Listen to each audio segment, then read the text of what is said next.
Hello and welcome. We are in Wallonia, the Hainaut region to be precise, and even more precise. We're running from Quaregnon, big long loop, and back to Dour in Le Samyn, the 48th edition of this venerable Belgian semi-classic. The reigning champion Chris Buckman's not present this week. He's on the comeback trail after his accident. Belgian winners over the last 10 years. Belgian winners, of course, through the 47 editions of this race so far. This really is a favourite among the hard men of Belgian cycling. We're in Wallonia, but we're a long way from the Ardennes. We're in just a little bit south of Flanders, and it's very much Flandering characteristics as we get the sights and scenes from the départ of this race this morning.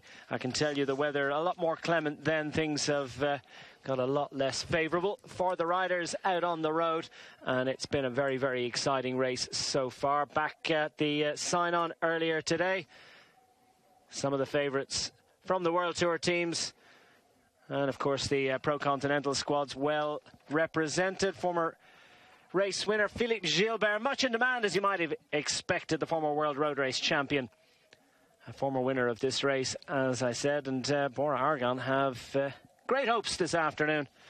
Perhaps Scott Thwaites can work the oracle for them. Some of the lesser light squads, we've got plenty of continental teams, and this is always an interesting mix when you have several squads from Division 3 in amongst Division 2 and indeed Division 1 World Tour teams. Always changes the dynamic a little bit, and it will be interesting to see what eventuates out on the roads of Wallonia this afternoon. 202 kilometres in total for the riders. 102 kilometres of those were a long tour around the Hainaut region before they made their way back towards the finishing circuit of 25 kilometres, which had to be must be traversed a total of 4 times. And there are plenty of cobbles problems for Philippe Gilbert early on. Not to be his day. One wonders what he's got left for the rest of the classic season. And I can tell you there have been plenty of crashes already today. Let's have a little look at what is in store for the riders this afternoon. As I say, 4 25-kilometre laps in total for the riders after that initial 102-kilometre loop. And lots of little bumps and lumps along the way. 4 sections of pave in that finishing circuit. And plenty of these little côtes, which will take the sting out of the legs before the riders even arrive at that finishing circuit. I can tell you they're on that circuit now. And that those pictures from the helicopter. We've had lots of breakups so far today. It's a very difficult situation for the host broadcaster in getting the pictures to us from the helicopters and getting those signals up from the motorbikes as well. So it has been a little bit challenging. It's been challenging too for the riders. They've really been at it hammer and tongs. A total of 16 riders broke clear. That went down to 15. And those 15 riders, well, maximum advantage for them of just over a minute and 7 seconds was the biggest advantage that we heard. That whittled down to 45 seconds, and we've had constant regroupings ever since. So no real pattern has emerged to this race, except that it's hard. It's hard in the true Belgian classic sense. And for all that this is in Wallonia, this is very much Flandrian in characteristic. And the riders have really had a tough day. Plenty of riders have been forced to climb off, several of those because of the many crashes they've encountered along the way. And we've lost a few favourites. I'll give you the names a little later on. We're waiting to firmly establish whether the reports we're getting are actually to be confirmed. But suffice it to say, this is hard man weather, and those tans that they've topped up in their pre-season training camps and the early season stage races in Australia and the Middle East, well, they're not being supplemented in any way, shape, manner or form in this afternoon's Le Samyn Classic. Alongside me to survey the scene and run the rule over the riders, another man who's unfortunately not able to top up on his tan today, but Brian Smith. It's been a very interesting start to the classic season, and Le Samyn, as always, is offering itself as being one of the top races for Belgian riders and riders from further afield. The thing is, it's a hard race. This circuit round here, they made it even harder. They've added some more cobbles in to this 25-kilometre lap. We do 4 laps. We've already done a couple of the laps, and this has decimated the field. Just as we're talking now, there was a group of 13 and 12 just behind chasing, so it's swelled. There are 25 riders at the front of this race now, so including in there is, I believe, Scott Thwaites is still in there. I think he's doing his turn with the red helmet at the front for Bora. We do believe that obviously one pro cycler involved with Yanto Barker, but looking down at that small peloton now, I cannot see any one pro cycling jerseys. So obviously you can see a lot of the numbers are covered up, but we do believe there's Mercato of Wante, Hofland, Vermeulen of Lotto NL Jungo, Postberger, Terpstra is there for Ethics, Vliegen of BMC, Van Meergeek for Topsport, Wynants of Lotto NL, Pinot, France de Jeu, Frison of Lotto, Wallis of Lotto, Tosh van de Sand of Lotto, Seneschal of Cofidis, Martinelli of Ethics, Van Keursbroek of Ethics, Terpstra of Ethics. So that's just a few riders we've picked out already. That's Tosh van de Sand right at the front there. Behind, just in third place there, you can see one of the Bora Aragon riders, and just further down in the other red helmet is Scott Thwaites from Yorkshire. Well, this one is real rub the hand stuff, and put the kettle on, grab a mug of cocoa and enjoy this one, because these are tough conditions. Doesn't look too bad out there for the riders at the moment. They have had to face a certain amount of rain out there, and remember, they've got these 4 sections of pave on each of these 25-kilometre circuits. We're down to the last 66 kilometres of bike racing in Le Samyn.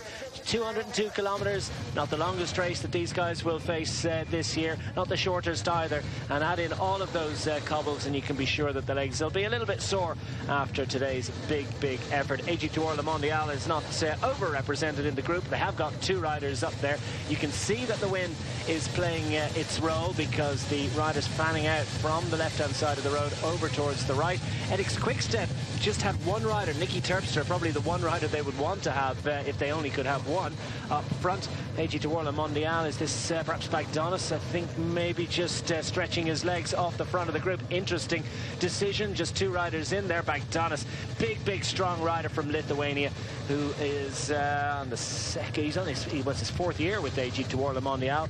2nd year of a 2-year contract, and wouldn't be a bad way to start the season. Heading off up the road with 65 kilometres to go, an interesting tactic, and after that regrouping, perhaps not a bad time to think about going away, albeit I suspect he would have liked a bit of company at this point.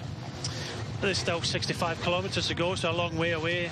You would think this race would kind of settle down. We came onto this circuit, and the race kind of blew apart. You can just see it's it's really kind of tough conditions with the cobbles, the wind, the conditions. There's been crashes already in this race so far. So the problem is some of the other riders we've already seen. Felix Gilbert's decided, well, he's had enough.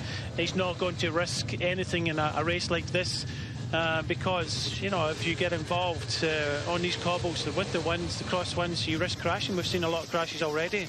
And Felix Gilbert decided he's not going to risk anything with the classics coming up. So that's in the back mind of a lot of riders. But then there's pressure on a lot of the other teams to deliver a win. So it's going to be interesting, but this race is completely blown apart.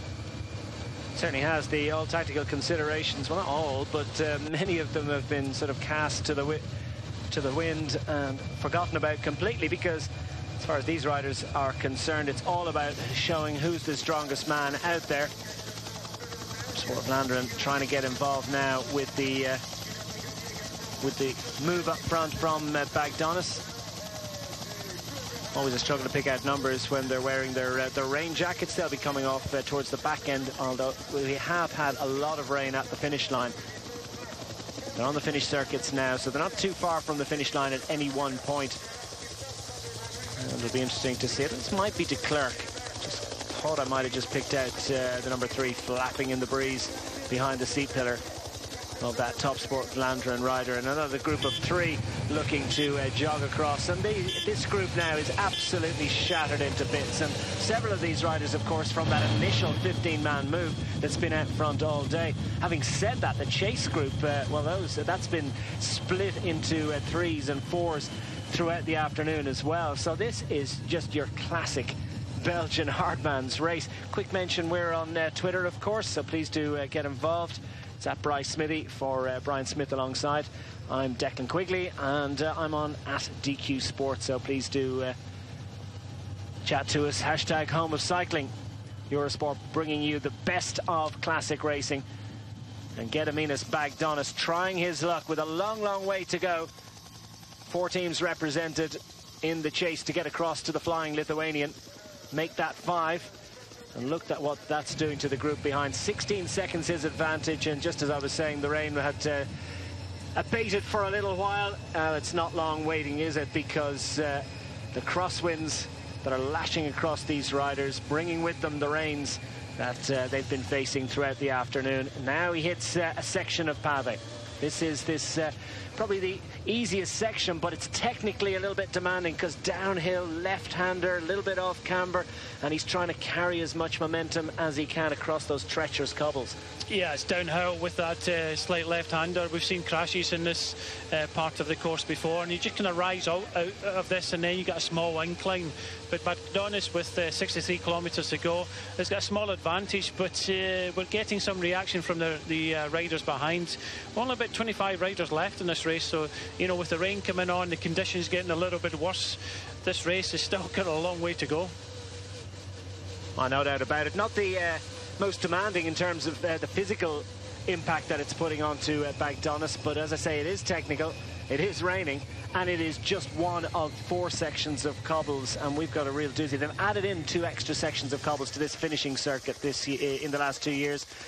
It was 2 for many years, then 3 last year, and now there's a 4th section of cobbles in this finishing circuit. They're taking it away from the sprinters and handing it over to the hard men, the great all-rounders, of which we have now got a select number of perhaps not more than 25. Bagdonis still clear, looks over his shoulder, sees nothing but motorbike and nothing behind that. One suspects that he would like a bit of company. He wants to be clear, but he knows that it's a long way to go as we creep through these beautiful villages in the French-speaking part of Belgium, hitting the next section of cobbles clear, and it's the place to be, I suppose. Yeah, this is one of the new sections they've just put in. This is Terpstra just coming through, the best place to be at the front. He's followed by DB and also Tosh van der Sande of Lotto Soudal. You can just see it's pretty treacherous. They're kind of saying this is like a mini Paris-Roubaix, but that's why Terpstra has decided to come to the front, a really treacherous part, and this is why the race is split to pieces. Well, 16 sections of cobbles in the final 100 kilometres. It's a mini Paris-Roubaix, but it's not far off being, you know, alongside that classic in terms of arduousness. And here's a man who knows how to ride Paris-Roubaix, Nicky Terpstra, on the front and really putting the hurt on the rest of the chasers. Winner of Paris-Roubaix in 2014. Knows how to get across the cobbles better than most. And the power he's able to generate, keeping him clear, keeping him out of trouble. He gets to see the potholes and the difficulties ahead of all the other riders. Sitting on the wheel, well, it's a painful process at the best of times on Nicky Terpstra's wheel, but of course it's got that added difficulty that you're not getting to see the hazards quite as easily as the big Dutchman lined up in front of you. So the group trying to reassemble after that section. And there's the visual representation from the chopper of Terpstra's advantage. 11 seconds, it's coming down. That big dig from Terpstra, look what it did to them. Well, it's whittled down the chasers to 6 or 7 riders, and maybe a couple more coming across. So from 13, it went to 25, and now back down to about 1 plus 7, with a few more trying to get involved. And this is going to be an elimination race.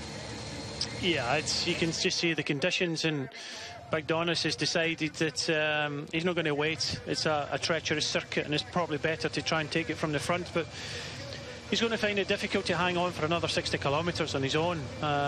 We can just see we go into another kind of section of bad road, but you know, there is a reaction behind. The best place to be in this race is keeping out of troubles at the front and take it on from the front. So it looks as if Terpstra is doing that. Van Keursbroek was the other rider from Ethics that was involved there. You can see a couple of riders from Lotto, Tosh van de Sand and DB. So, you know, the Belgian teams are battling it out. A couple of riders in there for Lotto, NL Jumbo, Katusha, Topsport. So these are the teams that, you know, we thought would be in the mix. And then we've got another group, a few stragglers behind. But good to see a couple of riders from Bora in there with Ralph Matschka and Scott Thwaites. Well, they're showing the peloton listing at just under 2 minutes in arrears, 17 seconds back to the group led by Terpstra et al. Gediminas Bagdonis with the big advantage with 60 kilometres to go in Le Samyn. It's boiling up nicely.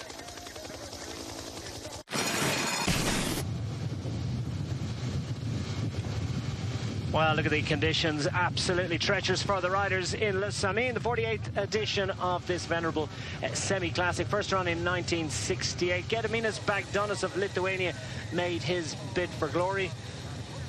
Heading into the last couple of sections of Pave, but he's safely back in the fold now. There's a group of around about 22 riders out front, battling into the wind. It's grim, grim conditions in the Hainaut region of Wallonia this afternoon for the riders, but if it's grim for these guys, can you imagine what it's like for the rest of the peloton? Still showing at 150 behind, and that hasn't moved. That's just stayed solid for the last little while, so I suspect that gap could well be changing. We could get a different update, but the number we have, round about 22 riders up front and clear of what's left of the peloton, plenty of them climbing off. Sven-Erik Bystrom of Team Katusha is a rider with a growing reputation. Stunning under-23 rider who is showing what a strong, powerful rider that he is indeed. Ethics Quickstep have plenty of firepower up there, not least in the shape of Nicky Terpstra, who we saw really cutting up rough through the last couple of sections of Pave, and he's got a couple of teammates out there. Martinelli, another good under-23, a European road race champion, is in there, and De Plus is there as well. Van Keursbroek on the front for Ethics Quickstep. There's a big rider, strong rider, born for this kind of racing, and he'll set a tempo that is going to keep this group clear and make it very difficult for many of the riders that are still in there. Scott Thwaites, we believe, is still very much in there for Bora Argon, but we had heard that Janto Barker was in the move early on, and we believe that he now has been jettisoned, although this all to be confirmed. We're picking up numbers as we go. Suffice it to say, a little bit of a calm in the storm there for the riders as they just gather themselves, try to get some food in. But this is a pretty hectic one. Brian, would you commit to saying that this is the group that the winner's going to come from at this stage? Yeah, it looks very much like it. It's very difficult to get anything organised on this lap.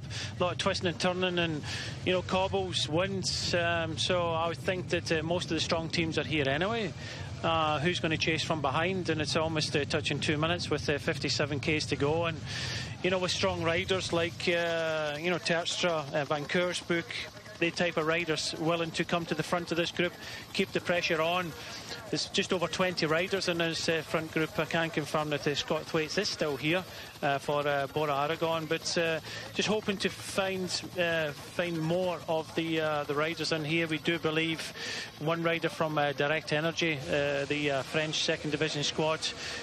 We can see that Van Keursbroek is still keeping the pressure on, but 2 or 3 riders, I think, from Topsport Vlaanderen, and hopefully we'll be able to pick the riders out as we go along. Well, Van Keursbroek is setting a tempo that not too many can follow at the moment. Just shows the sort of power that he can generate. Hanging out of a big gear doesn't look like it's particularly difficult, but look at the damage that he's doing. Look how difficult it is to hang on to the big Dutchman as he pushes on. Well, Katusha in second place there in the red. I've got Polit, the neo-pro from Germany, who rode well in the Worlds last year. Just coming up to the back in the BMC colours of black and red. Looks as if it's Vliegen. And so Ethics, Katusha and BMC pushing hard on the front. Yeah, Van Keursbroek is Belgian, of course, before the Thwaites come racing in. Hashtag home cycling, and it's at DQ Sport for myself, at Bryce Smithy for Brian Smith alongside, as we call another fascinating classic on the roads of Belgium.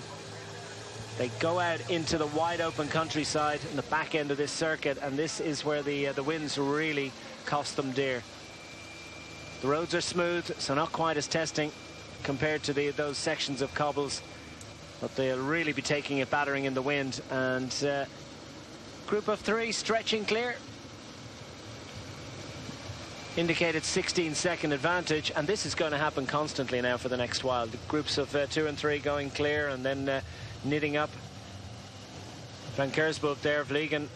Well, the one team has missed out. He's trying to come across now. Is De Bie of Lotto Soudal. He realises the danger. Ethics have got their strong man there. BMC only one rider in this front group, so he's there. Vliegen. Nice to see the tall young German in there, Pollitt from Katusha. So if De Bie can get across here, that's 4 teams represented. The only team that have numbers, or the only 2 teams that have numbers in this front group are in fact Top Sport Vlaanderen and looks as if the yellow of Lotto NL Jumbo. So they're not involved, so they will have to try and chase, because I've noticed that Groningen, the sprinter, the young sprinter from Lotto NL Jumbo, is also in the mix here. But you can just see the difference. It's with this gap going up, all the team cars are sitting behind, so it'll very much look as if this is a selection of the day. Whether it was a selection, because of the conditions and the, the new course, I would think so. It's been raced from the front, and some of the riders have decided a little bit too dangerous, especially Philip Gilbert, a little bit too dangerous. Don't want to risk anything on the cobbles and the wet conditions. Well, as many as 15 riders in the early breakaway was always going to indicate that this wasn't a straightforward pattern that you might see in a stage race on a flat day. It's very much classics racing. Every man for himself. They're all suffering out there. Pollitt suffering on the front for Katusha. He's a big tall guy though, and generating the power that's carrying them clear. Sean De Bie trying to get across. Looks like he's going to make it, and this is good news for Lotto Soudal. Things were it was a little bit of crisis point for them not so long ago, because they have got Tosh van der Sande in the group behind. So they have got 2 riders at the pointy end of the race, but they've lost at least 3 so far today. Reports coming in that Thomas de Gent, Gert Dux and Frederick Frisson have had to climb off. So their numbers decimated by the activity, the crashes, and pretty much everything. So now the 3 become 4. Sean De Bie of Belgium latches on to the back of the group. 3 riders with red jerseys. The one on the front here is Loic Vliegen of the BMC squad. He's followed by Van Kersburg, the Ethics Quick-Step rider, then Pollitt from Katusha, and Sean De Bie just taking a quick little breather after his tough chase across that gap. Now, who's going to do the chasing behind? Well, it has to be, the team of Top Sport and the yellow jerseys of Lotto NL Jumbo. We're just coming through these narrow streets. We'll soon be on to, the other section of cobbles, which comes before the right-hand turn back into town and back into the finishing line. But you can just see the yellow jerseys. It looks like Wynitz is in there. Also, possibly the Energy Direct rider. There's only one Energy Direct rider in this front group. So with some of the major teams represented of Lotto Soudal, Katusha, Ethics and BMC, it's the teams without anybody here that has to chase. And unfortunately, with 3 riders in this front group, Lotto NL Jumbo in the yellow are forced to do the chasing. So it's Lotto NL Jumbo that are taking it up. A couple of other teams in there. Top Sport Vlaanderen, as you say, taking a breather at the back. AG Tour Le Mondial, well, they've got 2 riders in that move. Gediminas Bagdonis excused duty for a little while because he's recovering after his effort out front. Bora Argon, but at least one. Scott Thwaites.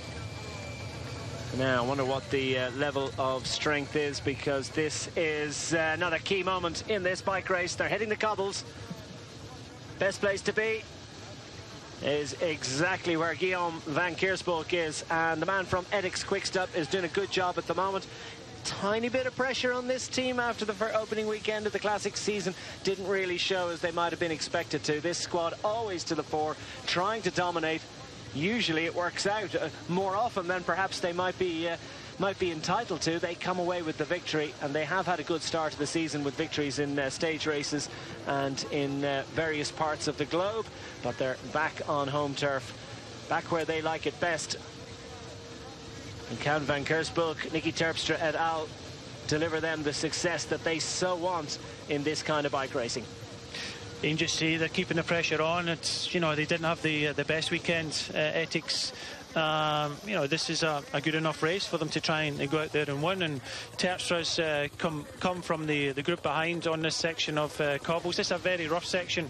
We come off it soon, and then we start heading up back into the finish of another lap. So that's that section over. We start heading up this big long drag about, I think it's about 3 kilometres from here to the finishing line, slightly all uphill. So they'll come through the finishing line, just trying to see who is also in this mix. We do have one rider from the Fortuneo Vital Concept team, and just looking at that team, they've got you know, some good riders: Bonamore, Dan McClay, Brice Filou and Boris Valli. So I'd be very interested to see who that rider is in these sort of conditions, and going in the form guide of the Fortuneo Vital Concept team. I wouldn't be surprised if it was actually Dan McClay, the British rider, that was actually in the mix at the front of this race. Well, Dan McClay is well able to sprint. He can get it to the finish. It used to be a sprinter's race, very much not that, but that would be a great opportunity for Dan McClay. He'd fancy his chances, but things starting to get a little bit difficult for Ralph Macchia.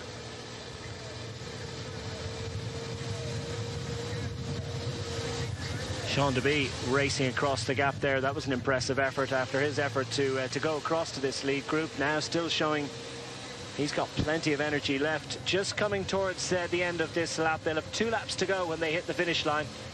And that'll be just over 50 kilometres to go. So they're coming into the outskirts of the town of Dour, aptly named in terms of the sort of conditions that the riders have faced this afternoon.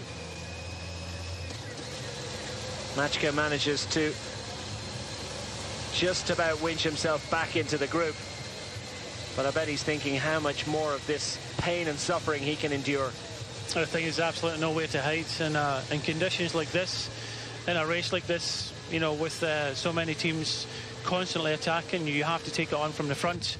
So happy to see Scott Thwaites right up there. He rode well at the weekend, and getting some good performances, and good to see him here. Van Kersbruck is there, Pollitt is there, Lagan is still there from BMC, Terpstra with the blue top on. Winans for Lotto NL Jumbo just at the back, and the all red with a white stripe down his helmet is DB. But he's still got a group trying to come across from behind, but some riders are starting to be distanced in this kind of slightly uphill finish that we've got to the finish of Les Samyn. There's still 2 laps to go. Still 2 laps to go. Thanks for your tweets to hashtag Home of Cycling at DQ Sport or at Bryce Smithy. The man alongside Jocelyn Ryan is with us, and she spotted Dan McClay in there. And Richard at Road Race Viewer wants to know, with Gilbert out, how will BMC deal with the race? Well, Loic Bregan has some ideas. I'm just looking now, starting to see a black jersey towards the back, so it does look as if Dan McClay's in there. He's just coming through a picture now in the black with the green on, so that's kind of tall figure. Some riders already been distanced. This is a group that's been distanced now with Boris Ralph Macchia at the back. So this is a finishing line. They've already been through here twice already, so 2 laps to go for the front group of only looks about 16, maybe 18 riders now. So about 16, 18 riders that are controlling things at the front. Little anxious look over the shoulder because that chase group is not that far behind, but you wonder what sort of firepower is left in it. Can they have any chance really at this stage of getting back into contention? 17 seconds the gap at the finish line, with 50 kilometres left in this bike race, and riders desperate just to get back into the wheel to see can they regain the energy. But well, it's a losing battle really when you start drifting off the wheels in these conditions. This is a battle for survival, an elimination race of sorts. Tactical considerations well, tend to go out the window. It's all about who has the desire and can match it with the strength. Direct Energy represented in the move with a solo rider, Topsport Vlaanderen, also a little bit underrepresented by their, well, what they would want. Great to see Scott Thwaites doing such a great job out front, taking his turn and looking, his face certainly doesn't betray any difficulty at this point. Been a long day out front for him.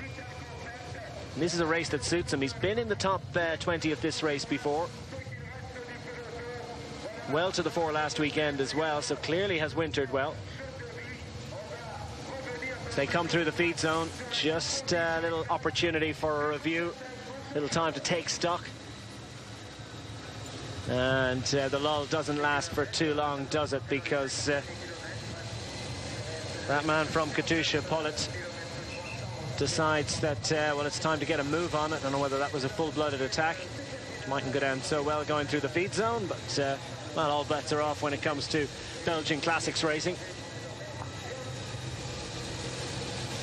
On the back, feeling the pain, Twan Kasteleins, young rider from the Netherlands with Team Lotto NL Jumbo. Just as we're saying this back group now coming up, the rider in the last place in the yellow is the young Dutchman Groningen, but you can just see he's went through the feed station there. A lot of the riders were being buffeted over the road, so this wind is really blowing them all over the place. So it looks like that group could well get back into contention, so it's going to get very interesting again very shortly. Come back to us after these. Laurens de Plus working his way back onto the back of the group. The lead group has knitted up once more into a slightly unwieldy mass of around about 17-18 riders. De Plus is badly needed, really, from the point of view of Edix Quickstep. This will make it 3 riders, I do believe, from the predominant Classics squad from Belgium. Up front, and De Plus, well, he may be running out of energy, so I wouldn't be surprised if you see a big turn from him coming up very shortly, and then that'll be it, hand grenade time. See what he's got left as we hit the cobbles. Group of 4, group of 5 up front. Plenty of French representation in here, which is not always the case when it comes to the Classics. We think of them in terms of the Belgian squads, but they come to this race in the French-speaking part of Belgium with plenty of ambition. 14 seconds the advantage. It's a constant change, lefts, rights, cobbles, uphill, wind. Dan McClay still there for Fortuneo, the rider just in the left hand with black and the green seneschal for a Cofidis.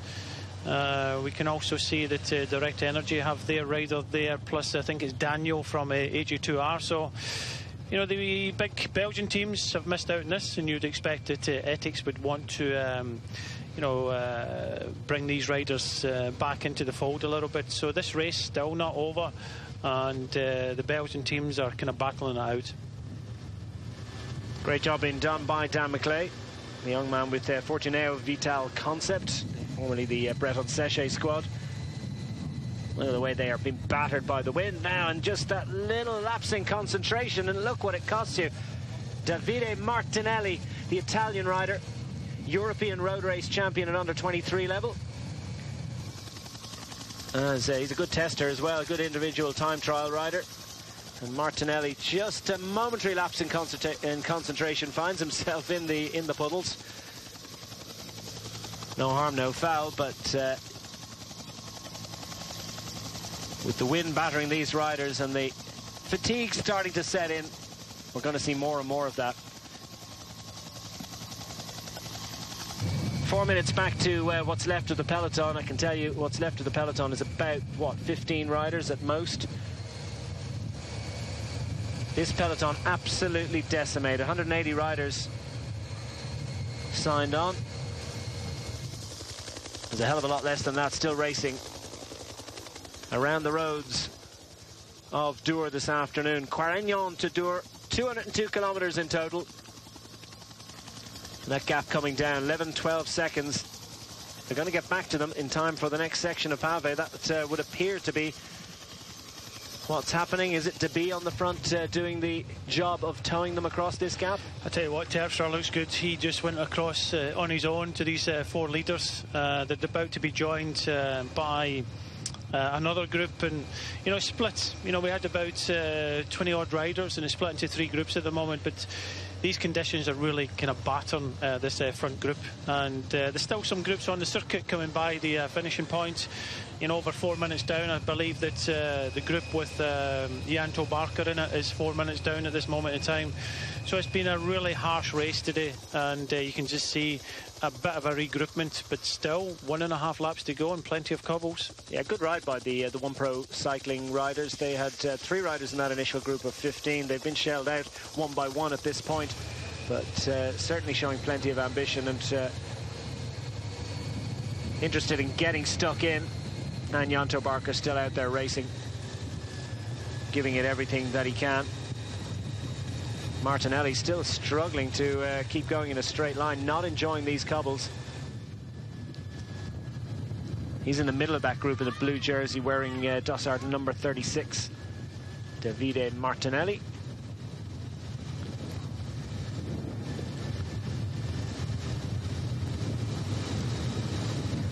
And McClay just showing how difficult this is. It looks like they're down to crawling speed, really. Uphill, the wind battering them, and riders taking to the gravel on the right-hand side. It can come with risk, that punctures can accrue, but just that momentary opportunity to just give your wrists and your legs a little bit of relief makes it such a tempting proposition. And the advantage stretches out across the cobbles, so that's a nice group up front. And behind the chasing Pollitt, for Katusha is giving a big dig. It is to be recommended, I suppose. Being on the front through the cobbles is the place to be. It's a fine art, isn't it? Going through the, if you're setting the tempo on the front, you're using energy, you're breaking the wind for the other riders, but by the same token, at least you're getting to see the hazards before others. The thing is, Bagdonis at the back here for AG2R was on the attack on the last lap, and that effort there of trying to be taking the race from the front, he's now paying for it now, because he's starting to be distanced with 4 or 5 other riders. So this front group getting smaller and smaller. The rider in front from Direct Energy, Hurrell, the only rider from the Direct Energy team, followed by Cofidis, Seneschal, and then Dan McClay. I think from memory, Dan McClay was, I think it was second in the under-23 Paris-Roubaix. So he's a big lad, and he's very good in these conditions. This is the group that's just been distanced. 2 riders in here from Ethics. So Marco Mercato also in there for Wanty Group Gobert, second from the back. But Bagdonis is the rider at the back who's previously in the lead at this moment in the lap, just a lap before. So it just looks as if he's paid for his efforts, and I'm not too sure if these riders will be able to come back to the front of the race now. So slowly but surely it's been whittled down. Smaller and smaller numbers of riders are in position. Martinelli, really a baptism of fire for him at this level of racing. He's a top under-23 racer. As I said, European Road Race champion, which is an under-23 race. So he's got a big, big future. He's been picked up by Edix Quickstep. They know how to spot talent. But feeling the effects of a tough day out. Still in there, though. Still fighting the good fight. And there are absolutely no riders up here. They're anything but hard men. Lotto NL Jumbo taking command of things on the front of the chase group. But so many riders looking over their shoulder to see who's coming up, who's going to contribute. A little bit of a phony war, and as a result, we now have what's being indicated is almost a half-a-minute gap for those riders up front. So it's looking better and better. Peloton have been distanced.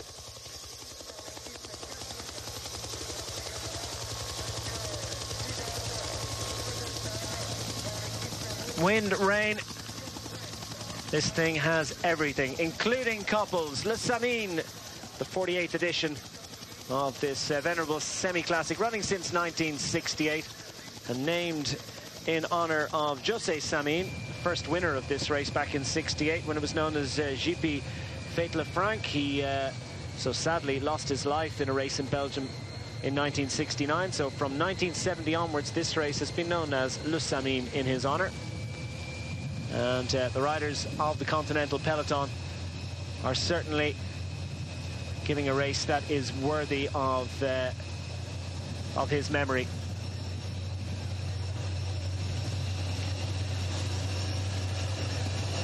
This is the chasing group of riders behind that group of 5 up front. Dan McClay is in the lead group, and they're showing with a half-a-minute advantage, and there's increasing frustration and I suspect a little bit of anxiety from that group, Brian. Yeah, this is, you know, difficult conditions into the wind. A lot of riders getting tired. This course is, you know, you just see the debris across the roads as the riders have been buffeted around, and you know, it's been hard for everybody when you have to take the race on from the front. Makes it very difficult. Just to confirm, it was the junior Paris-Roubaix that Dan McClay, I think it was back in 2010, was second in. So he's not adverse to these type of conditions in the cobbles. And it was, in fact, Brussels Koerns winner Jasper Stuyven, who won on Sunday, was actually the winner that day. So there's been good riders that have progressed from the junior Paris-Roubaix, including Mads Worth Smith, who's the World Under-23 time trial champion. Van Keursbroek also in this race has won it. Andy Fens won it. Go back to Geraint Thomas, won it in 2004. So if you win or get up there in Paris-Roubaix juniors, then you make a pretty good cyclist. Yeah, certainly one that can handle the pavé, no doubt about it. This pavé not quite as testing and demanding as Paris-Roubaix pavé, but nonetheless fairly significant. We've got 4 sections on this finishing circuit. Total of 4 laps of this 25-kilometer circuit. We're on the penultimate one at the moment. Still just over 26 miles remaining as we take in the sights and sounds of Wallonia, the western part, far western part of Belgium. Just south of Flanders. Ardennes is quite a bit further to the south. It's the first pro race of the season in Wallonia. They've added in pavé, a new final to this circuit, and it is certainly paying dividends in terms of the entertainment that we're getting this afternoon. Who in there is boxing clever? Do you think anyone is able to hide? Or is everyone showing what they've got? Well, obviously in the cobbles nobody can hide. You know, you can hide maybe a little bit, as we've seen the makeup of this front group, but you know, I think Lotto, NL Jumbo have got a potential winner in there, Groningen. He seems to be kind of not doing his turn towards the front, kind of hanging around the back. Tosh van der Sande is in there for Lotto Soudal, but Katusha have got 2 riders, Pollitt and Bistrom. Vliegen is in there for BMC. You can just see him looking behind now. Scott Thwaites, again, I think Scott Thwaites is looking good for a potential podium here today, but Terpstra is a big danger. He looks strong, but he's propped in the front. You know, former winner of Paris-Roubaix, everybody knows how strong he is, so you never know what's going to happen. And Vliegen of BMC has decided, well, he's not kind of hanging around, he's not waiting for the others to get involved. And just as we say that, looks like Groningen has come from the back to the front to try and help his teammate Wijnants, I think it is, to help out in this chase. So Dylan Groenewegen, very strong rider in his own right, great sprinter, and a great all-round bike rider, is capable of doing a really solid job. So you mentioned Scott Thwaites in there. He's a rider you know well, and this is a race that really suits him. He's done well in it in the past, and it could be a great opportunity for him to make a significant breakthrough. I would think that if this was the last lap, that Scott Thwaites would be one of the favourites in this front group. He's got a good kick, and he's strong enough to be able to do this and carry it off, but it's going to be tough, whoever decides to take this on. But we had 4 riders from Ethics towards the front. Now we get only 2. and it's been constant attacking. There's still just under 40 kilometres to go. Nobody wants to kind of sit back. There's still a group 30 seconds behind. They still got a chance of coming back, but this is just, you know, whittling down. You know, these conditions with the winds, the cold, and you know, the rain, it's just hurting everybody. There's absolutely no place to hide in this race today, and the strongest guy won in the end. Yeah, the only hiding is the hiding you're getting. And riders struggling off the back. Some riders struggling off the front. Loic Vliegen, the Belgian rider, fancies his chances. 22 years of age, so a man that's really on the up. Half-minute advantage between the group just behind him and the group chasing. And the chase group behind Vliegen has split a little bit in that wind section, so it's Edix Quickstep looking at an opportunity here to eliminate some riders.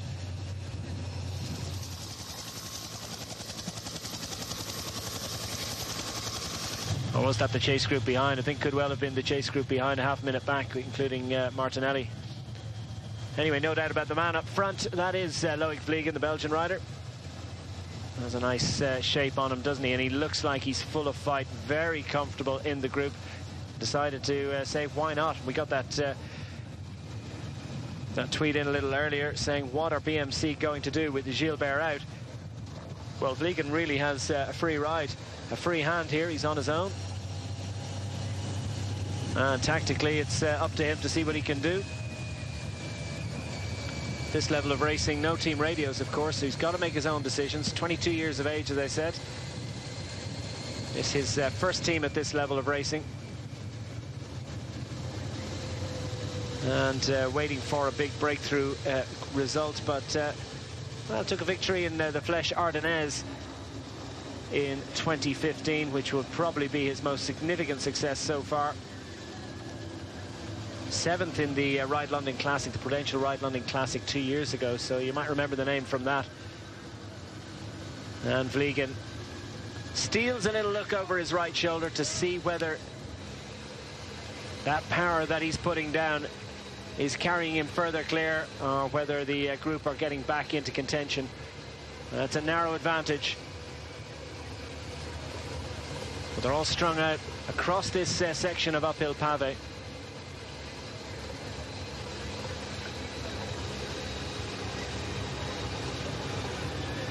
And the crowd braved the elements to come out and cheer on the riders in this first race of the season in this part of Belgium.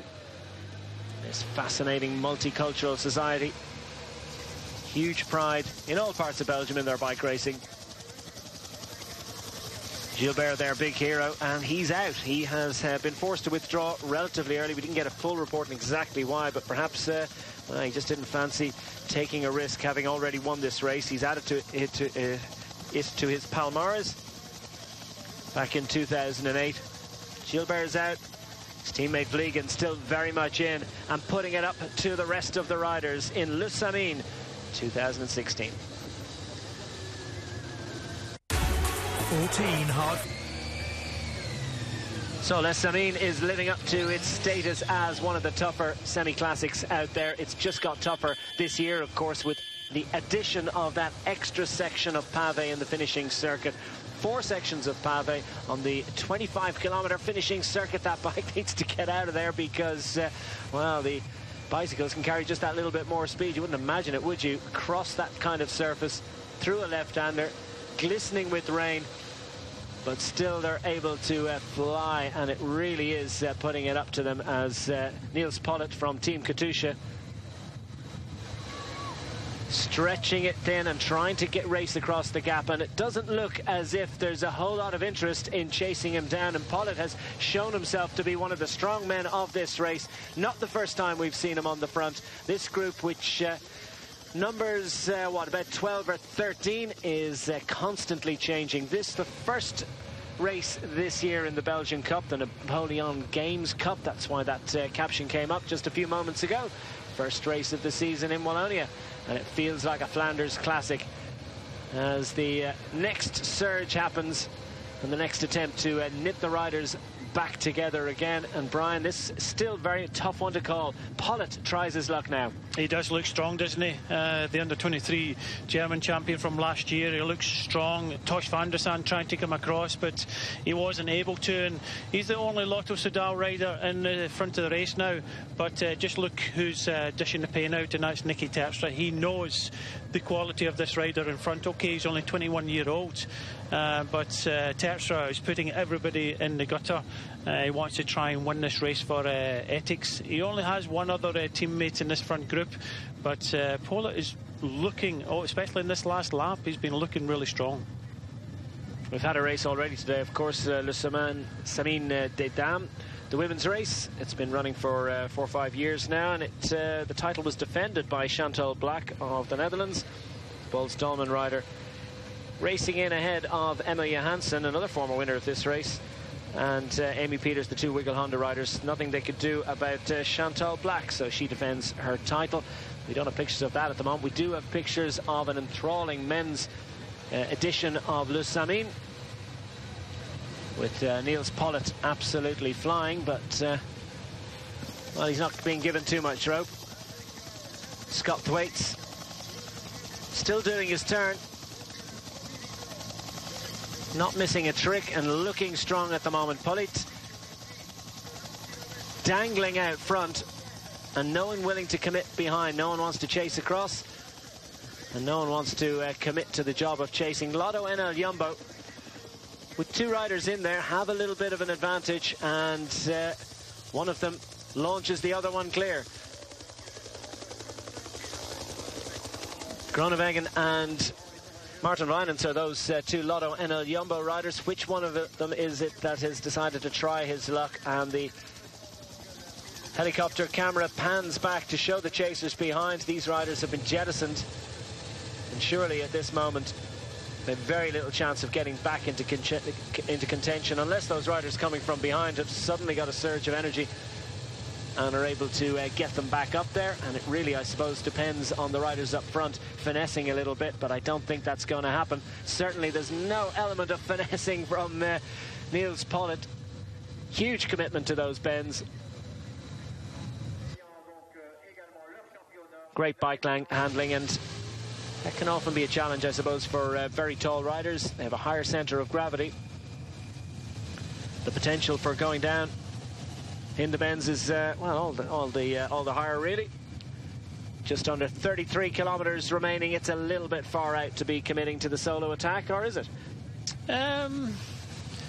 They should look strong. It's easy to pick your own line. There seems to be no chase behind. I think other riders will come up and join him, but he's put himself in a very good position with just over 30 kilometres to go. To say he looks strong enough, he'll be hoping not everybody joins him, but you know, maybe 2 or 3 riders join him, and you know, he's put himself in a very good position to try and win this race.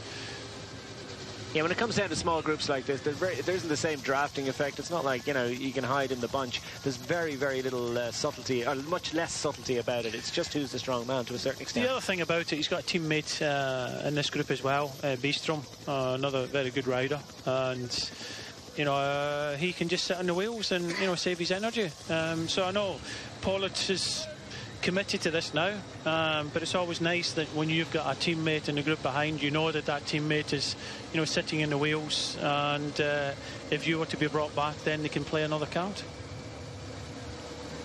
Looks absolutely fabulous on a bike, doesn't he, Niels Pollitt? Big, tall rider, almost a perfect 90-degree angle between his upper arm and his forearm. Well, the riders get the information that that gap is pretty solid, less than 10 seconds. And still plenty of them rolling through. Groenewegen and Wijnants taking on quite a bit of the responsibility.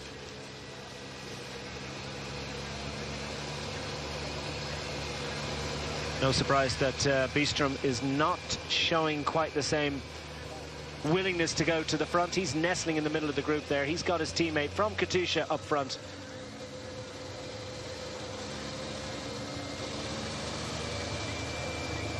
Niels Pollitt enjoying what is now a 12-second advantage having just a few moments ago being indicated at 7 seconds, so he's stretching it out front. No question of being out of sight, out of mind. No hedges here, no walls, no trees, nothing to prevent the wind from whipping across the riders, nothing to prevent the riders behind from seeing precisely what the gap to the race leader up front is. Niels Pollitt putting it up to the other riders that remain in contention in Les Samyn.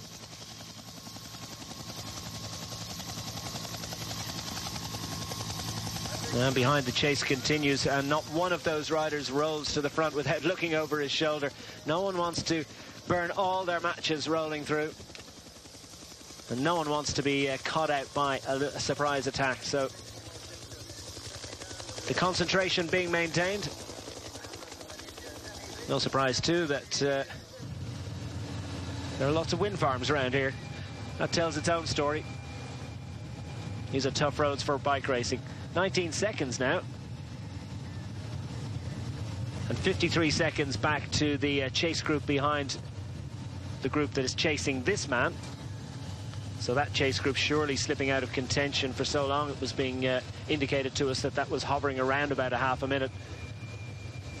Just over 30 kilometres remaining in Les Samyn. Niels Pollitt out front for Team Katusha. Can he race clear to what would be a famous solo success for a young man developing a reputation as a top classics rider?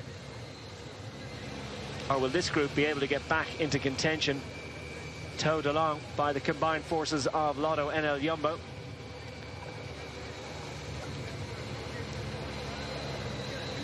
Florian Seneschal is there as well for Team Cofidis.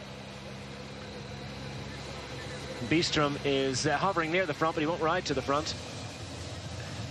His teammates right there, and Beestrom, he won't make himself popular, will he? Just insinuating himself into the chase. No, it's a good situation at Katusha. Two young riders in this race. One of them off the front, the young German, Beestrom behind, the Norwegian. And, you know, they've got only 12 riders in that front group there. Maclay of Fortineo, Thwaites of Bora, Vliegen of BMC, Terpstra of Ethics, De Klerk of Topsport, Blanderen, Groningen and Wyness of Lotto NL Jumbo. The only team with two riders in the chasing group, apart from obviously Katusha, who get one in the chasing group, one in front.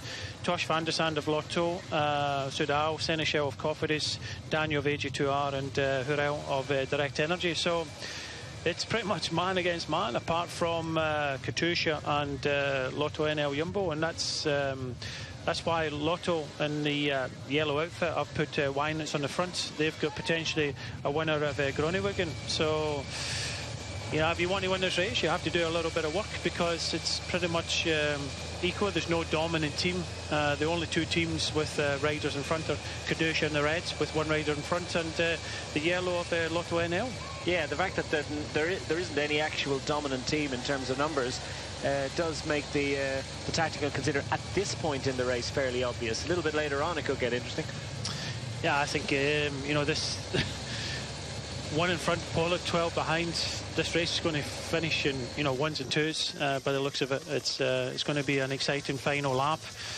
Pollitt is just kind of dangling out there about 20 seconds there, in a very good position with Beestrom just behind. So what can Nicky Terpstra, who's riding on the front in the blue, what can he do? Tosh van der Sande, big pressure on both Lotto Sudal and Nicky Terpstra. He's coming on to the main road to turn right onto this, and I think Terpstra is going to maybe try and wind it up on here.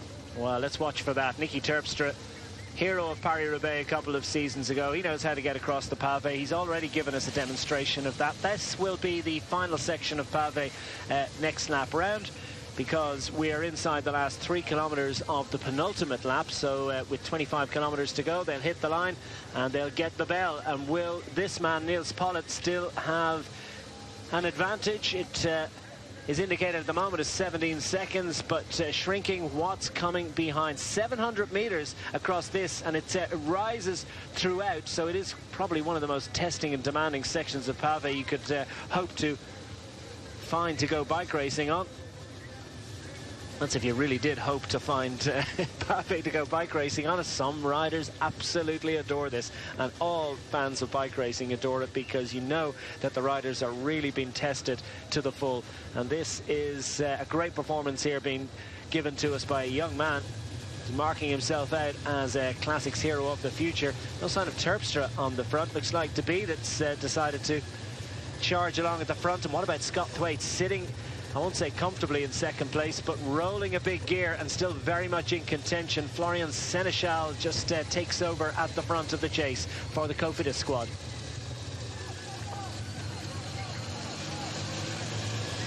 And this testing little right-hander brings them back onto the smooth tarmac, but the road still rises pretty much all the way to the finish line. So these are the roads that they will face one more time in Le Samyn, as Niels Pollitt grabs a gel, has the quickest of breathers, and surveys the scene behind. And the scene is that the group has split across the pavé, but not in any significant way. The two Lotto NL Jumbo riders have managed to show their strength and make that little split. That mini split not significant in terms of dividing the race permanently, but I do think that it probably is a good indication really of which riders are strong and which riders enjoy that section of pavé, because it is going to be very significant. Inside the final 27 kilometers in La Samyn, and Pollitt hanging on grimly. Coming towards the back end of Le Samyn for 2016, just over 1 lap remaining for the riders, as Niels Pollitt leads the field heading towards the finish line. An absolutely powerhouse display by the Katusha rider as he surveys the scene behind, and the scene is that this group has knit back up together again with the aid of Daniel McClay at the back of the group. Looks like Tosh van der Sande, after his great effort to try and get back on terms with Pollitt, has popped his clogs. It looks like it's all gone for him, unfortunately, but for Niels Pollitt it's looking good, and he takes the bell for the Katusha squad. Narrow advantage. Florian Seneschal of the Cofidis squad looks for a little bit of assistance, and the group behind includes 2 riders from Lotto NL Jumbo. Daniel McClay, who did such great work to try and bring that group back together again, finds himself in a little bit of a battle to get back into contention. Will he make it? 1 lap remaining, 4 sections of pavé, and it's anyone's race still. Niels Pollitt with a narrow advantage, showing what a strong rider he is for the future, but will he be able to hang on here? Brian, this is an absolute classic in every sense of the word. Yeah, he's dying. He's been out there for a long period of time now. This is the second group in the road, led by Wanty's Marco Mercato. They're not got any chance of coming back to the front of this race. DeBee's in there, but we've already seen that Tosh van der Sande of Lotto Soudal has been dropped from the front group. So Pollitt's still in the lead. I think he's the riders behind are just kind of letting him hang out there. We're going to see plenty of other attacks, and just see Terpstra swinging over. Beestrom is there, he's not going to chase. So they're just kind of gathering a little bit of a breath on that long uphill finish. But with 23 kilometres to go, it's still, you know, who's got the legs in this last lap? Who's been boxing clever? Who's been pulling faces and not showing what they've got? So far, well, in terms of pre-race favourites, Nicky Terpstra would have been, you know, in the top 5 on pretty much everyone's list, I think. But have you seen enough from him to indicate that he could be a winner of the race today? Nicky Terpstra, I think, is... yeah, Nicky Terpstra. Yeah, the thing is, he's looked strong. He's been trying to split the group, but he's on the attack. But the thing is, when you're Nicky Terpstra riding for Ethics, the pressure is slightly on him and that team to try and deliver the win. And unfortunately, he's going to be chased down. This is a perfect opportunity for the likes of Dan McClay, Scott Thwaites. Dan McClay looks as if he was kind of struggling a little bit in this group. So if I was him, I would try and go with some of these attacks. I wouldn't sit back. The only team with strength in numbers, as we've already said, is Katusha and also Lotto NL Jumbo. So we'll wait and see how they play it out, but it does look as if Wynitz is doing a lot of work to try and help Groenewegen to try and pull off the win today. It's all up for Tosh van der Sande as he cruises through to the team cars, and he doesn't want the presence of a camera motorbike at this moment. This is, well, he would have gone into this race with lots of hopes, but he'll fight another day. Meanwhile, Florian Seneschal, still with great opportunity, finds himself on the front with Niels Pollitt. He's managed to bridge across, and superb effort from Florian Seneschal, who led the chase, now decided that he'd be better advised to just jog across that gap, which is easier said than done, I can assure you. So now we've two red jerseys out front. Florian Seneschal for Cofidis on the front. Niels Pollitt, who's been out there on his own for quite a while, and the head is starting to move. He's grimacing a little bit. So I wonder what he's got left. But what a solid job he's done for Sven-Erik Bistrom, sitting, what, 7th or 8th wheel there in the red jersey, plain red kit for Katusha. Great one-day rider in his own regard. A rider who's coming with a big reputation from under-23 racing, and, well, who would bet against him at this point? Pollitt looks across to see the measure and make the measure of Florian Seneschal. For Seneschal, all looks relatively cool, calm and collected at the moment. So he gets the sugars on board. Badly needed at this point, with just 21.5 kilometres remaining of 202 kilometres of tough Belgian bike racing. Seneschal, you sense, feels that he's going to be the one that's going to have to do the most of the work now. Do you see enough in Pollitt to be able to make a big contribution here? No, he's committed himself, knowing that Bistrom is behind. Seneschal is looking good, he's looking sprightly. Probably one of the strongest in this group the last time up that finishing climb. Who's going to chase it down? As I said, there's no real strength in numbers. He's going to be kind of left up to Wijnands to do a little bit, but he's already been riding. How long are they going to wait? This gap is creeping up all the time. It's must be almost 15 seconds. Nobody really committing themselves. You know, I'm thinking they're going to wait for the cobble sections, and this front group of about 11 riders is going to blow apart. It would be a little bit of a stretch to call this the phony war, because there's very little energy being retained at this point. But there are riders behind that know that they can win this race, that believe that they've got enough energy left for one last thrust, and they believe that they can get back on terms with Florian Seneschal and Niels Pollitt. Pollitt gives a turn. See, the thing is, as long as Pollitt stays away, the tall German with Seneschal, the fairly experienced French rider has been riding strong. The longer Pollitt stays out here, the better it is for Bistrom behind. So Pollitt will survive for as long as he possibly can. And now we have a split in the group, and Scott Thwaites has made it. What a savage ride we're getting for the Bora Argonne man. Rider from Lancashire. Yeah, this is a good move now. So for Scott Thwaites now with Terpstra and Groney Wigan. So this is a good move. All of them have to commit themselves because there's there's a lot of tired legs behind. So this could be the winning move now if they could get up to the two in front. Well, immediately the gap shrinks to 12 seconds as those three strong men behind have distanced themselves from the chasers behind, and who's got it to chase them down and ultimately to chase the two up front. So we've got two chased by three, chased by the remainder of the group. Nicky Terpstra on the front of this chase group, as you might expect. We've been waiting for it. He's the man with the big reputation.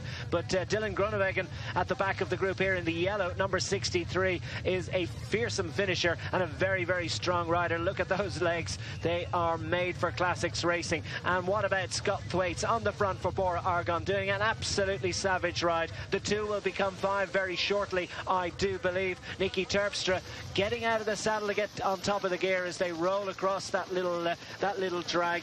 Gets the relief of the gradient, but for just seconds, because they need to keep the hammer down, not just to chase these two, but to distance the remainder of the leading group behind. And it looks as if these five riders out front, 2 plus 3, could well be the riders to to fight it out for glory in Samyn this afternoon. Am I committing too early on that one? We've still got 20 kilometres remaining. We've still got several sections of pave. We've still got that section with just 3 kilometres remaining of fully 700 metres, the toughest section of the lot. So there's lots and lots can still happen in this bike race. But look at the way Terpstra has put the hammer down and is really making Thwaites suffer to try and hold his wheel. Terpstra lights the afterburners, goes up to these two riders, and I wouldn't be at all surprised to see him go straight past and see if he can't get rid of one. Just as I said, he decides to sit off. So yeah, that was a big effort he made there. You'd expect him to, if he had the legs, could go straight past. It just goes to show you it's been hard for everybody this race, so he wanted to bring them back. He knows that he's in a good position. The smaller the group, the better it is for himself to try and win this race, but he's just catching his breath. Seneschal, Pollard, Terpstra, Scott Thwaites and Groenewegen at the back. Groenewegen has been hanging in there, but Groenewegen punches well when it comes to the finish. But these riders have to commit, because if they sit up, because the thing is, they see Terpstra, they sit up, and the other 6 riders could make it back to them. Well, Groenewegen has a rider behind who'd probably be less minded to chase. So too has Pollard. They both have teammates behind, so that 7-rider group behind you can think of more in terms of being a 5-rider group. But then you know, knowing what we know, we believe that Niels Pollard is starting to suffer a little bit, and it might be Sven-Erik Byström for Katusha behind might be better advised to try and do what he can for himself at this point, but he doesn't have that information. Well, the thing is, Byström made a mistake there. He should have went with Nicky Terpstra, Thwaites and Groenewegen. Just goes to show you that although you're sitting behind, saving a little bit of energy, he's obviously not got the legs today, because he should have been watching the group and said to himself, anybody going to cross, I have to be there. So mistake there, and probably he just never had the legs. And Dan McClay's realising he looks strong enough. That's what we said before.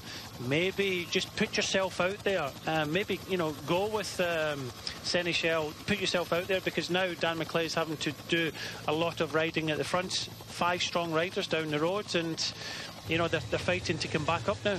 It's not the first time we've seen him on the front chasing, and Dan McClay, one of 2 British riders in the final selection, finds himself chasing once more. So a little bit of frustration for him, but I think, you know what, I think they're coming back. So I was committing a little bit early there.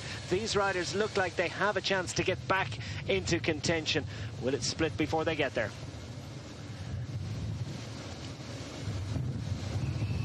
Inside 20 kilometres to go, make that 18 kilometres to go as Florian Seneschal decides to fly the coupe into the driving wind and rain in the closing stages of Les Samyn. The Cofidis rider finds himself with a little bit of an advantage off the front, as Niels Pollard, who out front on his own himself for so long in the red jersey of Katusha, looks around and looks for a little bit of help. It's Dylan Groenewegen of Lotto NL Jumbo that has put the head down and is chasing with the yellow helmet and the white jersey, or at least it used to be white. It's pretty mud spattered at this point. The pre-race favourite of many, Nicky Terpstra, in the blue of Etixx Quickstep, puts the hammer down and starts to winch back the distance between himself and Seneschal up front. Scott Thwaites in the black jersey of Bora Argon is looking good and decides to try his luck, or does he? A little bit of a phony attack there, and something needs to happen, because the chase group behind is about to get back into contention.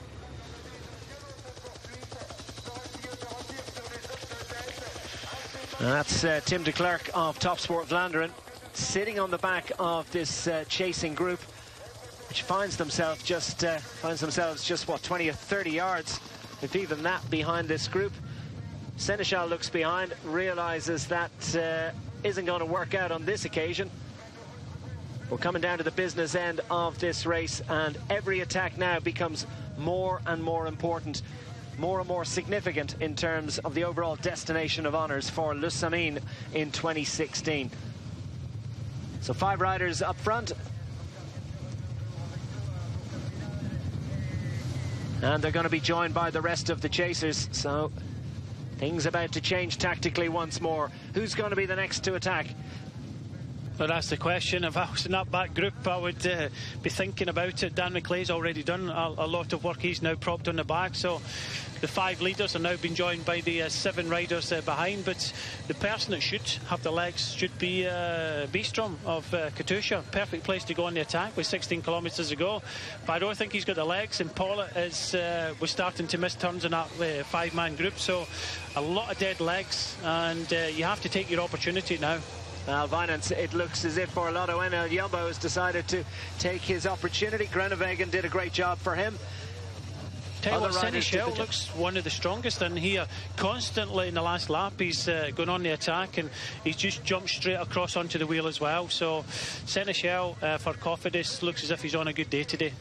Bistrom finds himself on the front now, but doesn't want to commit. And as you say, Brian, he wasn't the quickest onto the wheels. Missed that attack from Terpstra a little bit earlier. Speaking of Terpstra attacks,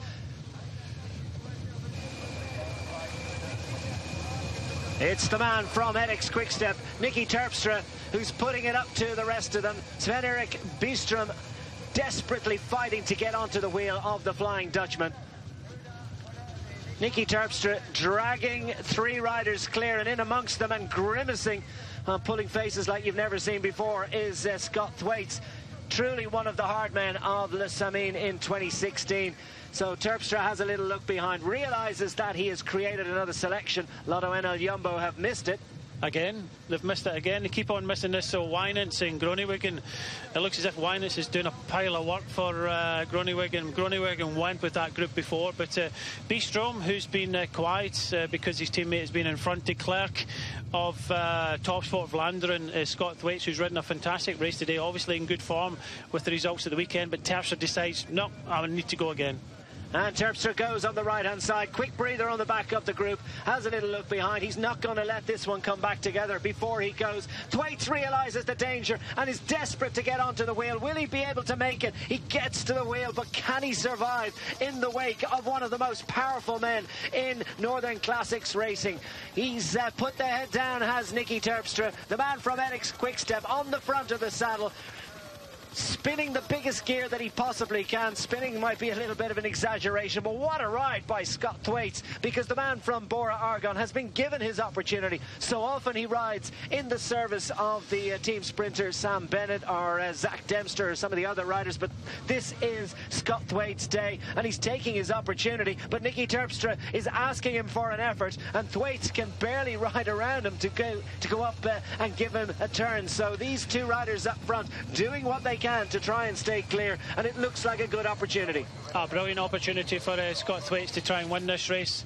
Okay, he's got a strong rider with him, but you can just look at the group behind. They're on their hands and knees. Everybody's on their hands and knees today.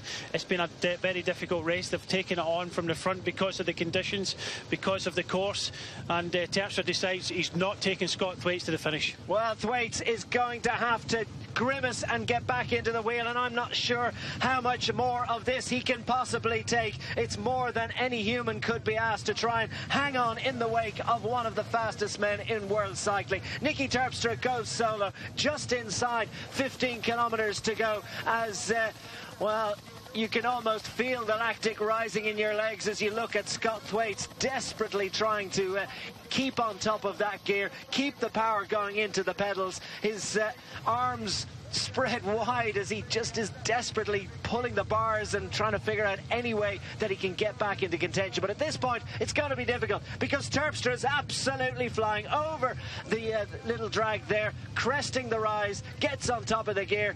Whoa, look at that. He's like 58, 60 kilometres an hour, powering towards the finish line. Nicky Terpstra, who can stop him now? The chase group behind are going to have to get very, very organised indeed, and they're going to have to do it very, very quickly.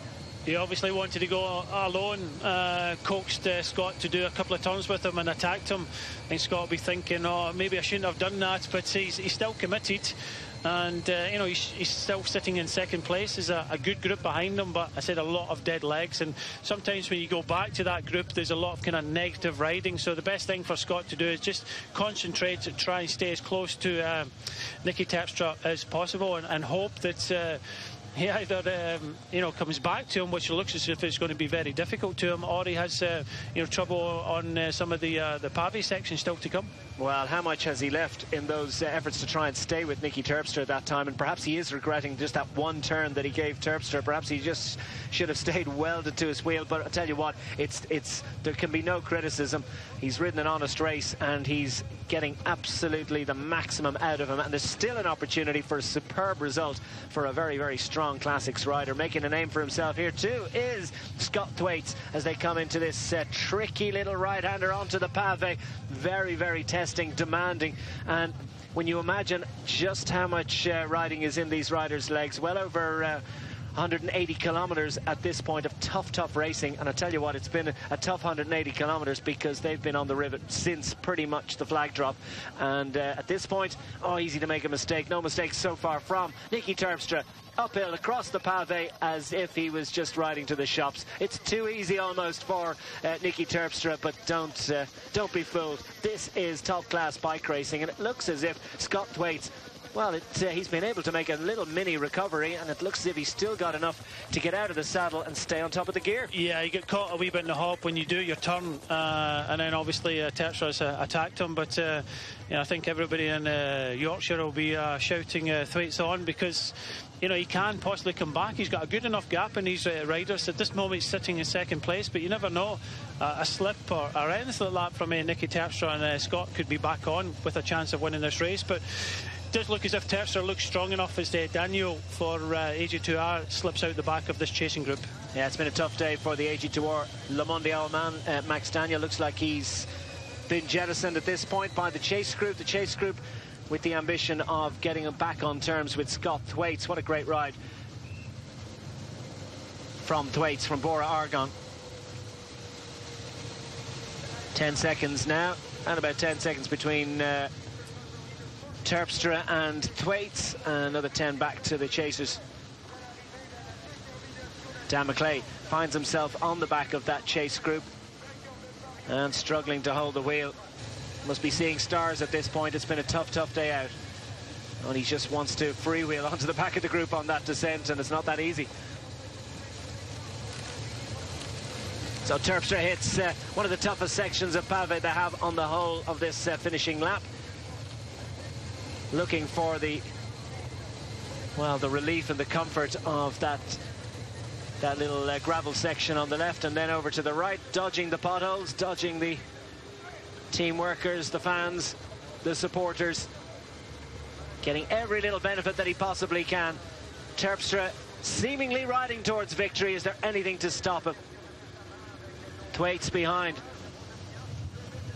He's still battling. He's not that far behind. Still holding roughly about 10 seconds. He was 16th in Omloop Het Nieuwsblad and 10th in Kuurne Brussels Kuurne at the weekend. So he's obviously some good form, but that turn he gave and Terpstra just put the pressure on him. He just has to dig deep and try and come back to Terpstra in front. His natural way seems to be to ride a very, very big gear, and does that make it a little bit tougher to react to?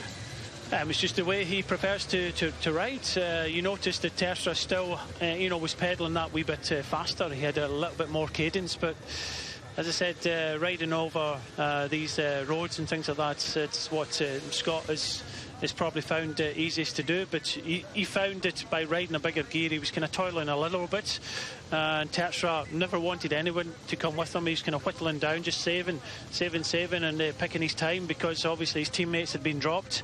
This is a man that's done this before. He's done it to great effect in Paris-Roubaix. Scott Thwaites taking nothing away from the Yorkshireman. He's done a very good ride today, and he's still in with a chance of a podium here in Samyn. A pretty reasonable chance of a podium too for Nicky Terpstra on the front, and now with the 13-second advantage over Scott Thwaites. Thwaites still battling manfully here. He's not giving up without a fight. The advantage for Terpstra is going up by no more than a second every passing kilometre. Yeah, the group behind him, as I said, he can go back and get nothing from the group behind, or he can continue on this time trial. The thing is, he's progressed every year. He's a really good rider. Finished in the podium in the Commonwealth Games in really dreadful conditions in Glasgow. He's actually helped and trained by Jeremy Hunt, the ex-Sky Velo test team rider, who now lives in Australia. So he's got some experience to kind of help him behind the scenes. Can he hold these riders off? Well, we'll just have to wait and see. But he does look as if he might not be able to come back to Nicky Terpstra, but he could possibly hold off these riders and pick up second. And of course, Jeremy Hunt's brother Joshua racing with One Pro Cycling, and he was listed as a non-finisher. We got that report early on, not confirmed, but we understand that he came down in one of the many crashes that occurred earlier on today. We do wish him well for his recovery. We hope there wasn't too much damage there. So Josh Hunt out of contention, but the Jeremy Hunt trained Scott Thwaite still very much in contention, and right there sitting second inside the final 10 kilometres of Le Samyn with Nicky Terpstra on a demonstration run to the line, but he's got an awful lot of work to do yet. Still just 16 seconds, and if anything, that gap's coming down. It was sitting at 21 seconds. Oh, no, it's showing at 35. So, yeah, just, yeah, that's 16 seconds to Thwaite. So, no, it's still going north. It's still going to the advantage of Nicky Terpstra. And how could we ever doubt him for a moment, because he looks absolutely poetry in motion. Very much at one with his bicycle at the moment. Yeah, this is a very open, windy section now, so this is going to suit Terpstra and possibly more than Scott Thwaite's behind, but you never know. He has to keep on going, and you know, there's still a very rough pavy section to come. You never know what's, you know, a slip or anything like that from Terpstra in front. You know, these riders are fully committed, so they have to concentrate and watch nothing happens. So, okay, we don't wish anything, but you have to keep on going, and Scott cannot sit up and wait for this group behind. He has to commit himself, which he is doing now, and try and stay within sight of Nicky Terpstra. Thwaite, what a contrast in style, really does like to haul the big gear. In the old days, they used to say that was the best way to get across the pave. Seems to be a pretty effective way of getting across through smooth tarmac as well. And Thwaite's a lot of body movement, but lovely position on the bike. Really gets down low over the bars. And the group behind not able to haul him back, so that just shows you what an accomplished performance this is from Scott Thwaite, that you have got some of the world's best pros riding in unison. Yeah, these riders just want to try and get to the finish. It'd be a shame if they caught Scott within the last few kilometres. You can see them just starting to do, you know, bit and bits. Still only 36 seconds, but it's been a hard race for everybody, and you know, this weather has got worse as this event goes on, because you can just see you know, the rider at the back, Groenewegen, starting to miss turns, and that's what happens. They get a little bit more negative the further they get into this race and closer they get to the finish, because they're thinking of, okay, there's Terpstra in front, Scott Thwaite is there, then you know, they're starting to think in their heads about a podium and getting that third place. Yeah, Groenewegen has a very fast finish indeed. He's got Vinance there. Perhaps he's thinking Vinance can go and do my turns for me, and I'll save what I've got left of energy, which is at this point, I would imagine, very, very little indeed for the sprint coming up. Thwaite still chasing. It's a match race between these two riders. It's a pursuit, with Terpstra looking very comfortable. 31 years of age in the absolute prime of his classics racing career.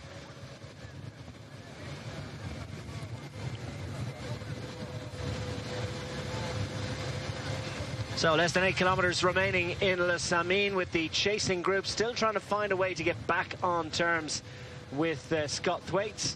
Around about 17, 18 seconds to the flying Bora Argonne man, and ahead of him is the race leader, Nicky Terpstra. Flies through this sequence of turns. Remember, we've got that final section of pave that comes with just under 3 kilometres remaining, 700 metres. And it really is a bone shaker of a ride. The toughest cobbles that they've got in this Le Samyn, which is a much tougher bike race in terms of the parcours than it has been in recent years. They've really ramped it up.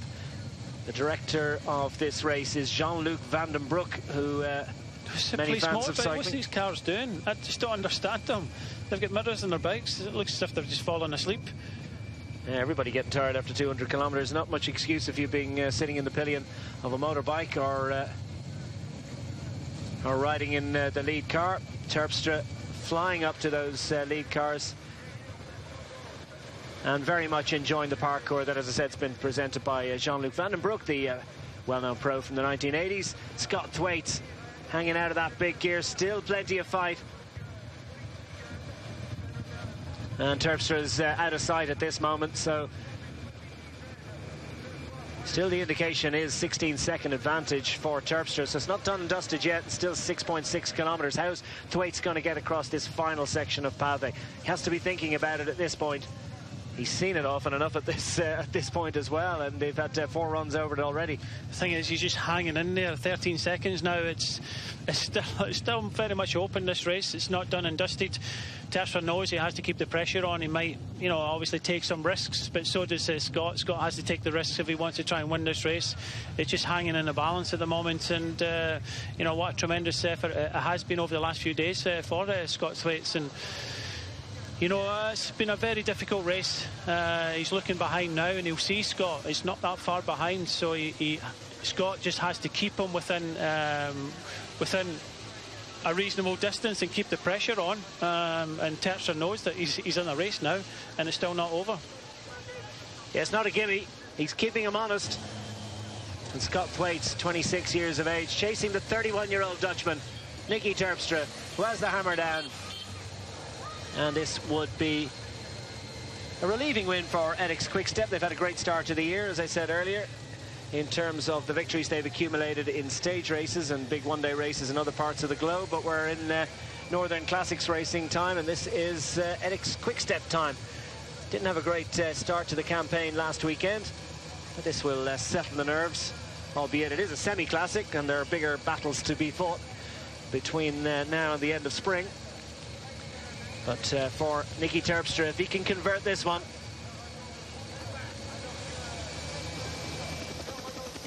then it will be a good job done for Etixx Quick-Step, and a sign that there's no need for nervousness. A little bit of nervousness there, just steals a look over his shoulder.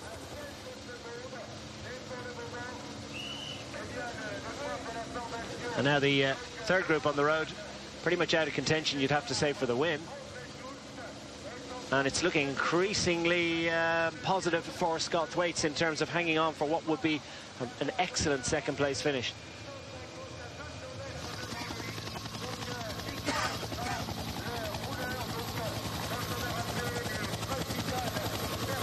Three times a winner of the Dutch National Road Race Championship.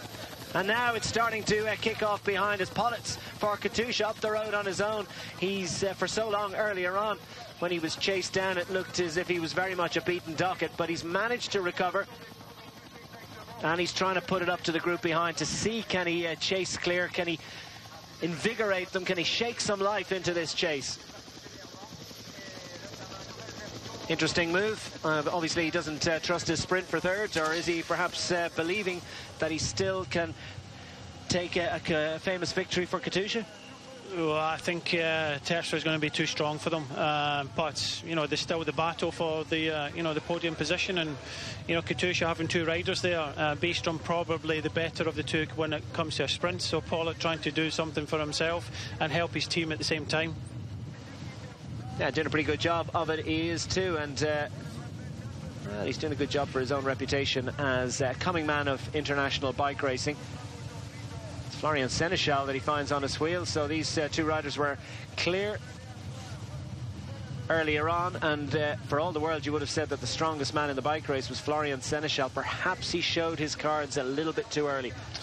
Yeah, he did look strong. Terpstra, all the pressure on. Etixx didn't have a good weekend in the Belgian Classics, and they came here with some strong riders to try and win, and Terpstra found himself in front on his own and double attacked Scott Thwaites. Maybe just, you can't call it down to inexperience, because I think it would have happened to anybody in that front group. Terpstra is just a beast when it comes to it, but he's only just round the corner. This race is not over. He knows the pressure's on, and Scott sees the Etixx car just in front of him. All it needs is a mistake in a corner or something like that, or Terpstra runs off the roads and Scott is back to him. He's just probably 300 metres up the road in front of him. Oh, it's fantastic resilience being displayed by Scott Thwaites. Look at that. They're coming up to this final section of Pave very shortly indeed. And the nerves will be jangling ever so slightly for Terpstra. He glides across the Pave like so few riders are capable of doing. But he too knows just how treacherous these cobblestones can be. And look at how his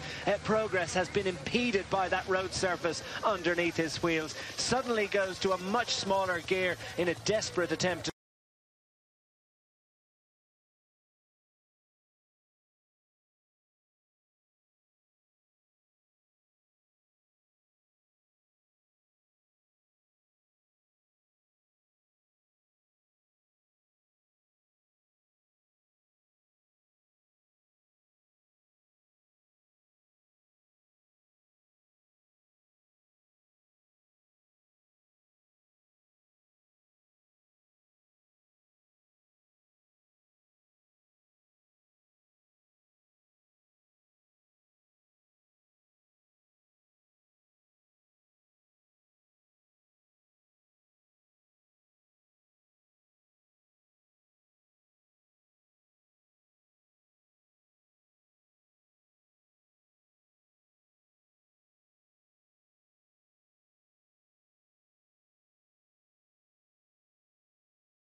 day out for Lotto NL Jumbo in terms of the result at the moment, because they did have those two riders. Terpstra has safely negotiated that final section of Pave. He's got an uphill run to the finish though. These last 2 kilometres are still going to be, well, interminable. That's how they're going to feel for Nicky Terpstra. He's put it up to the others. He's raced clear of the field and he wants to race solo to victory. He wants to get the hands in the air for a solo win. Well, he's going to have to keep riding all the way to the line. There'll be no chatting to the DS in the team car about what a great day out they had. That will have to be postponed until the finish line, because Scott Thwaites is not going to hand this to him on a plate. No, he just has to keep on going. You can just see the Ethics car have pulled out the gap. They don't want anybody to help aid Nicky Terpstra getting caught at this time. The chasing group looks as if it's been led out by Seneschal from Cofidis. Pollitt seems to be still there with them, so you know they're battling for the last place in the podium, 3rd place. That's assuming that nothing bad happens to Nicky Terpstra and Scott Thwaites to take 1st and 2nd. But I tell you what, just holding Nicky Terpstra within about 20 seconds just shows you how good form that Scott Thwaites is on at the moment. Superb ride. Loic Vliegen has made it across to those 2 other riders, Seneschal and Pollitt, and so that'll be a 3-way battle for 3rd place, assuming they stay clear of the other chasers. And it's now a 24-second advantage indicated. So Terpstra managed to extend his lead across that section of Pave. That smaller gear and that easy gliding style just really paying dividends. The power that he can generate, well, a few can match it in world cycling. Terpstra steals another nervous glance over his shoulder, but he'll, I think, be encouraged by the information that he receives from that, because Thwaites is just that little bit smaller in his viewfinder, and he's going to be able to go through the last couple of turns without taking any risks indeed. It's been a solid day out indeed for Nicky Terpstra of the Netherlands and the Ethics Quick-Step squad. Still Thwaites piles it on in his efforts to stay clear. What a positive day out for the Bora Argon squad in general. They had a couple of riders into that 15-rider move that made their way clear early on.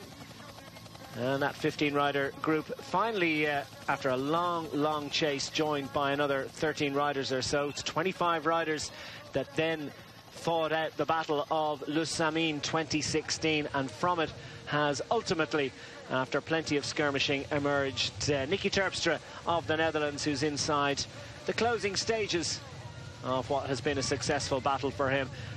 Not to be entirely for Scott Thwaites, but he'll be greatly encouraged, as indeed I think will be his team bosses, by this performance. The performance of a rider of considerable ability on a bicycle.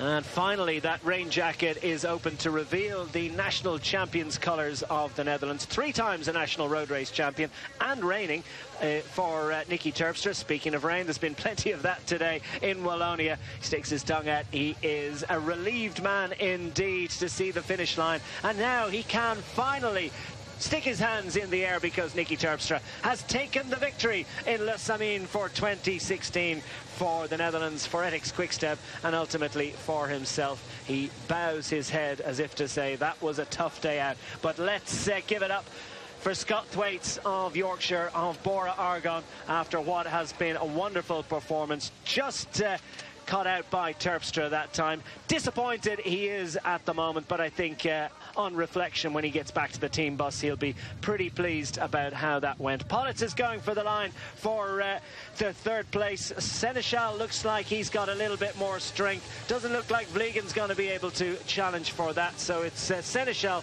one of the strongest men in the race, comes up with the final podium positions as Groenewegen leads in the rest of the chase group. And there's not many left out there racing this afternoon, are there, Brian? That was a tough one. Very tough one. Super pleased for Scott Thwaites. I know he maybe a little bit annoyed at the moment, but once he looks back at this, he'll be happy with that performance. You know, when Terpstra coaxed him to come through, maybe he shouldn't have, but he done the right thing that most people would do, give him a turn, and he was just missing that wee bit when he attacked him again. But the Dutch champion Terpstra holds off the Yorkshireman Scott Thwaites, who recently got engaged. But yeah, it's a day for Holland and Nicky Terpstra, former Paris-Roubaix winner, but what a magnificent performance it was by the Yorkshireman Scott Thwaites.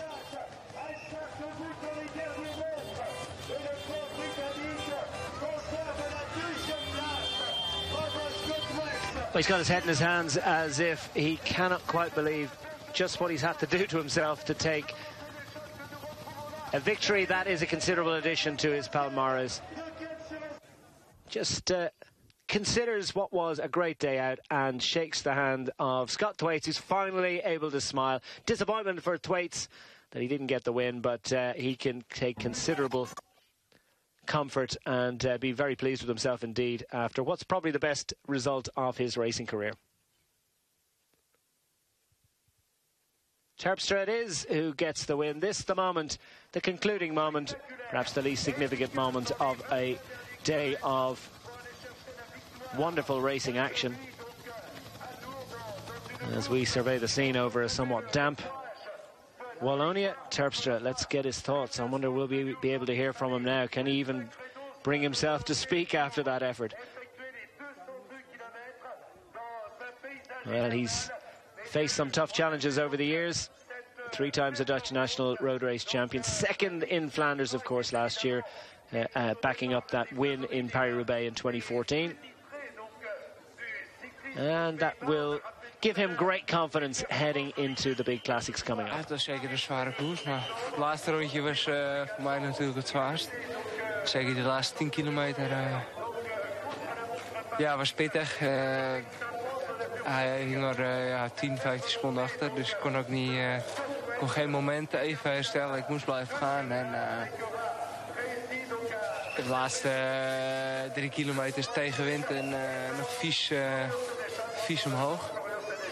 Dus ik was nooit zeker van mijn zaak. En ja, ik heb tot op 100 meter van de streep gewoon vol doorgereden. Het was constant vechten tegen wind, tegen regen. Zware omstandigheden. Ja, het waren geen fijne omstandigheden. Maar dat heeft wel deze koers uiteindelijk zo gemaakt. Het was echt een afvalkoers vanaf de start eigenlijk. En uiteindelijk zijn er maar weinig overgebleven. Dankjewel, nog eens proficiat.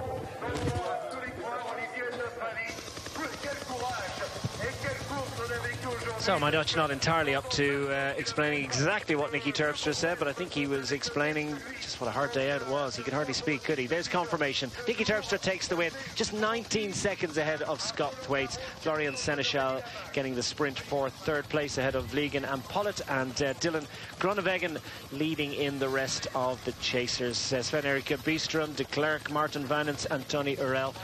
Due respect to you and all the other riders who've managed to finish a tough day out in Wallonia this afternoon. Arms in the air. And the Dutch colours on show for the first time in the afternoon. It's a victory for Terpstra. Will it be the last one this spring?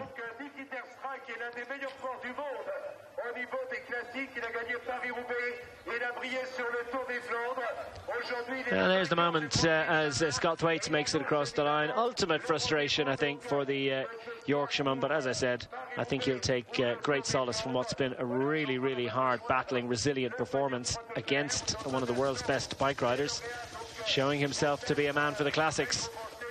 And showing himself to be a man that Bora Argon, I think, will back increasingly.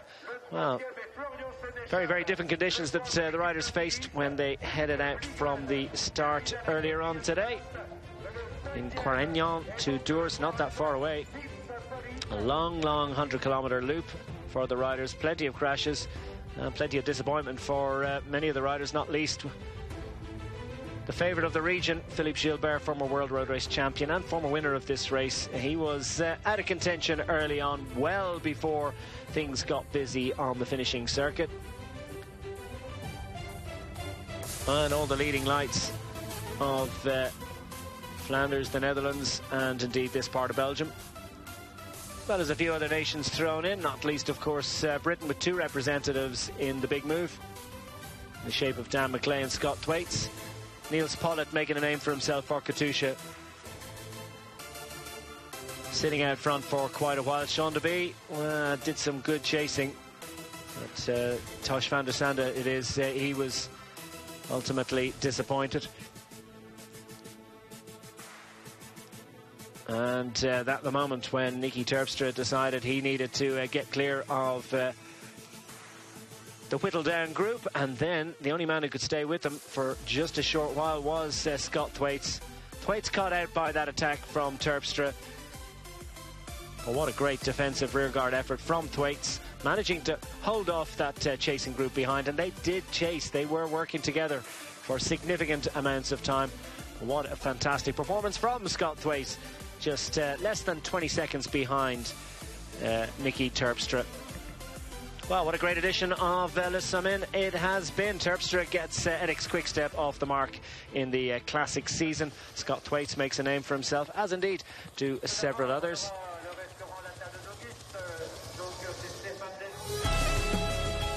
Well, that's it. Terpstra gets the win. It's been a very enjoyable Le Samyn first race in Wallonia from myself and Brian. That's it for this afternoon. Please do come back to Eurosport for the rest of the classic season.